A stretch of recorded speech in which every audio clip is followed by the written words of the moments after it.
Dalam dunia ni, apa yang Allah uji, apa benda yang bukan dari Allah? Jawapannya, dalam dunia ni tuan-tuan, dari sekecil-kecil benda sampailah benda yang paling besar dalam kehidupan kita. Ni 30 tahun hidup, 40 tahun hidup, semua orang ada pengalaman diuji dengan ujian besar, termasuk saya. Nabi kata, sehinggalah kamu berjalan, tiba-tiba jari kamu terkena satu duri. Kecil saja dia punya calar dia. Itu juga ujian daripada Allah Subhanahu wa ta'ala, kata Rasulullah.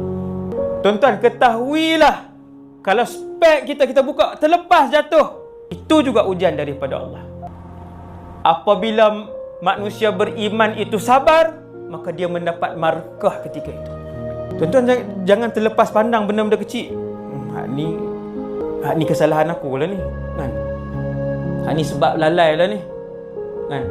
Dia datang daripada Allah Subhanahu wa ta'ala. Orang Islam bila diuji, Allah bagi markah. Orang bukan Islam bila diuji oleh Allah, kebaikan itu akan dibalas di dunia. Beritahu pada rakan-rakan bukan Islam. Orang yang bukan Islam bila buat baik, Allah akan balas. Ini adil Allah di dunia. Sebab tu tuan-tuan tengok orang baik, tuan-tuan cari rakan yang non-Muslim, bila buat baik, tuan-tuan tengok kehidupan dia macam mana. Allah balas kehidupan dia. Allah balas kehidupan dia dengan kebaikan.